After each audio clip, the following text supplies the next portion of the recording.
Right, literally. No, Yeah. no. So I was 5. for yourself then, Alan, with that, you had a chance to deal in high school with 2 sets of coaches. You had a great coaching staff at that time at South. Absolutely. Do you feel if you stayed at South, you guys would have had a chance to win a state championship? Oh, no doubt about it. Definitely. No doubt about it. I truly feel that. And see, that's the thing you like to highlight to show that there are other coaches there that are working. And you see it now with Denver South, how they have come back to the top with Coach Tony Lindsay and the crew over there. And then you also have Montbello, which is turning things around. And you understand coaching is the key component to bringing these kids to life, because for yourself, you came in as a freshman at South. Like you said, it was a tough year. It made you question, do I want to stay there? But we were very young. Very young. We were mostly freshmen starting varsity. Right. But you guys dedicated yourself Absolutely. to really wanting to stay down for what we're doing and work hard. And it turned around. You guys possibly could have won a state championship right there. So, I think that's important for people to understand that. And as coaches out there, when they get back into the community, they got to understand to be able to relate with kids. It sounded like you had coaches that really related with you on who you were and help you develop into a young man. So that transition now to college, you at that time, how many colleges were looking at you, and what was that like going through that recruiting process for yourself? Understanding your opportunities. I'm pretty sure just a lot of people you made the transition from South to Chatfield, but now you're making this transition that a lot of kids don't get an opportunity to make, to go to play D1 football. That means you had the test scores. That means you had the grades. That means you did the student-athlete work that was taking place, and you were going to reap the reward now. What was that like for you in those moments? And, why did you choose where you went? I'll let you tell where you went to and things like that. None of this would have been possible without Herman White. Absolutely.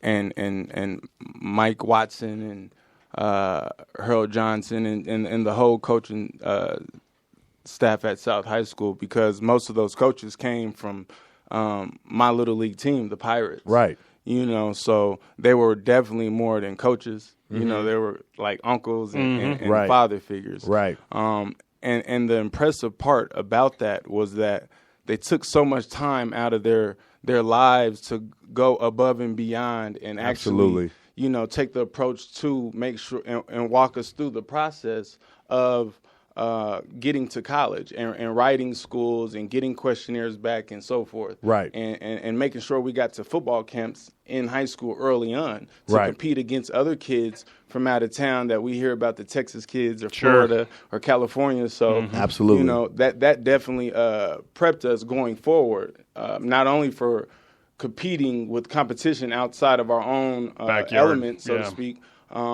and then talking to coaches and just, learning how to conduct yourself. Absolutely. As a young man. So those are great mentoring lessons. I mean, I don't care who you are. Like you said, you look great. We look like a couple of schmucks. Right. You obviously learned how to dress. But the point is that but my point is that's a lesson that, I mean, it may be a small detail. Right. But the foundational skills were given to you by a group of people that it's a debt you'll never be able to repay. Yep. So, absolutely. And it's a great tribute to those people. He's repenting now. He thanked them on air. Oh, did he? That's all that matters. Whatever. Yeah, okay. So, thanks, everybody. I'm out. No, but you understand my point. Yes, those are lessons absolutely. and those are things that we give back or try to relative to your basketball coaching and mine, and the people that you try to mentor and try to teach them the right way to do things, whatever that is. Whatever that looks like. So keep going on your story. Absolutely. So, all that kind of led up to us able to kind of handle the wonderful experience in terms of having recruiters come in, to your region and to your state and request to speak to you. Pretty cool. And yes, it was awesome. But again, just kind of being prepped from an early age and going to football camps out of town, and our confidence just shot through the roof when we're actually competing with these same kids that we always hear about from Florida, and we're definitely holding our own. Right. So it was kind of not a big shock, so to speak. Sure. And I say that very humbly. Right. Well, you're an But at athlete, the same you have to have time, some confidence. it Yeah, was. you got to have it. Right. Yes, at the You same gotta time have it your was ego. because Right. once you start going on those college recruiting trips, Yeah. I mean, it's just a whole nother thing. I mean, Right. you see them take shots and kind of go through campus on big game days and so forth, and you're watching that as a kid. So once you finally get the opportunity to get on a college campus, Right. and for a lot of us, you know, we may be the first kid out of our family that walked on a college campus, Right. let alone attended the Right. university. Yeah. You know, so it was something to definitely be proud of. And it's a lot going on at that time. Well, that you ain't know? no lie. Absolutely. It's an exciting time. Right, absolutely. You have a lot of people calling the house and speaking to your mother and your father and wanting to rally around to make sure to see how we're going to make the best decision. And Sure. then you have coaches and Right. friends. Right, and, right, you right, know, right. everybody. The peripheral element Right. is like, hey, Right. man, go there. They got cool unis. Right. Absolutely. They're going to be on Well, TV every week. So, who all did you have calling you, and at that time, and that? Oh man, the list is Hey, give us the list. very many. I'm not sure if I'll be able to remember every school. but I just so happened to bring a list. Here it I is want to right let here. them know. If you add a couple schools that Yeah, we're you not gonna might do want, it. Right. we're not going to do you like the Right. coach down there who just got fired for embellishing his resume. So you can say all Not at all, of not them. at all, not at all. But You're all right, man. You can, K-State for sure. Right. I've been Coach Schneider K-State, was yeah, there then. absolutely. And Greg Peterson at the time, he was the recruiter for this state. Really? Yes, absolutely. Wow. Actually, he The was guy the that just went receivers to coach. Washington. I believe Chris Peterson? at Greg Peterson. Oh, Greg, was I'm at sorry. CSU. oh, really? Yeah, okay. Yes, but yeah, he was a coach at Kansas State, and my cousin Dashot Carter had played at Kansas State as well. That He also came went out to of TJ. TJ. Yeah. Yes, absolutely. So, and I And went. he's actually a great DB. He actually Oh, had a chance to go absolutely. play in the league. Very, yeah, you're absolutely right. So you followed some Yeah, good we footsteps there, man. produce great talent. You know, we definitely produce great talent in Well, this state. now that you say that, though, at that point in time, coming through that late '90s era, K-State was in Colorado quite a bit recruiting. Absolutely. Because I remember Davon White, maybe he was a DN out at Montbello. I know Dashot Carter, Shoddy. He actually had a chance to go. Then you, so they were in here quite a, and it might be some other ones. I don't know. Yeah, but Lots of they kids were- go to the junior college system in Kansas, and they'll go to K-State. They recruit heavy on the JUCOs. Absolutely, Garden City. That's what was the coach name there? The head coach. Bill now? Snyder. Bill Snyder. He's yes, a JUCO absolutely. guru. Every time he puts a Yeah, team together, he's definitely a legend.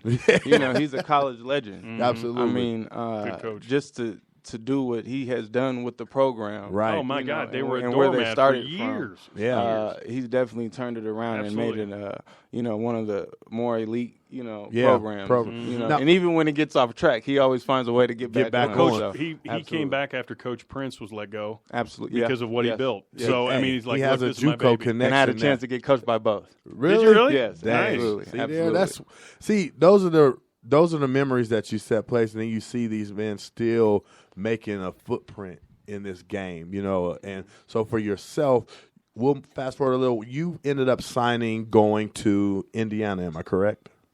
Correct. So Correct. I Things know. definitely didn't go the way I planned At it, IU. but No, IU's a fun okay, school, man. but why did you pick Indiana over K-State at the time? Because I know you ended up going back to K-State.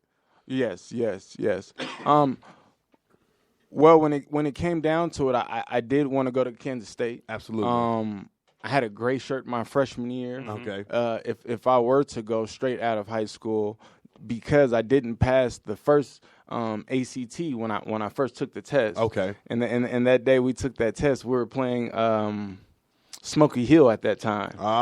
So your mind's Right, somewhere so else. we're in there with our pads on, of course not our shoulder pads or nothing, but got the our pants and You're things not like even- that. you're Just not ready, even thinking test.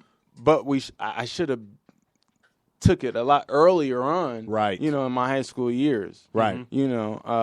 Test prep, stuff like that. Just know what you're even looking out for. If Right. you know what to look for, at least you're not blindsided by some of the questions or even how they're posed to you. Yep. Right. So I end up ultimately verbally committing with CU. Oh, wow. You sure did. Yes, you I sure did. I There did. was And a. that's who when- was there then? Gary Barnett? Or yes, Gary Barnett. Yes. That's when things kind of went haywire Sideways. for CU, right? Boy, howdy. Yeah, but that's whatever we don't that care means. About that. Yeah. It was crazy. Whatever that means, I don't know.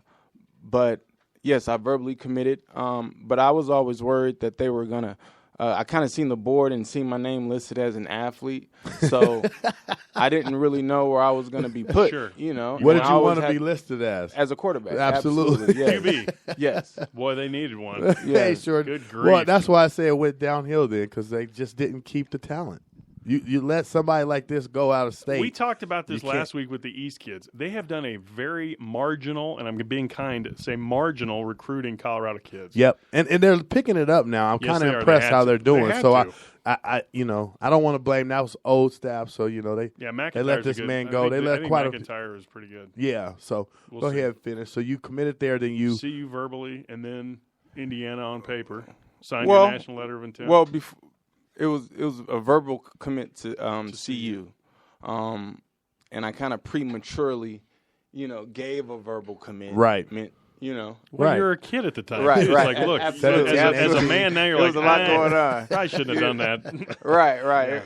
Yes, and then I ended up going on my trip to Kansas State. Uh-huh. Okay. And I guess word kind of got back, and I guess the climate after that, it just didn't. They didn't seem appreciate like you a doing loving relationship. No, in terms of at CU, CU got word back that you went. Right. And it's a competitive thing. Sure, it is. And I understand that. You definitely want to go after the kids that you choose to go after, and of course, there's other schools, going after some of these same kids. Sure, so, absolutely. So it's very it's competitive. Something like you said. definitely understanding. But ultimately, I just didn't feel comfortable with my final decision to stay in Boulder or to go to Boulder. Yeah. Sign my name on the paper. Absolutely. To go to CU.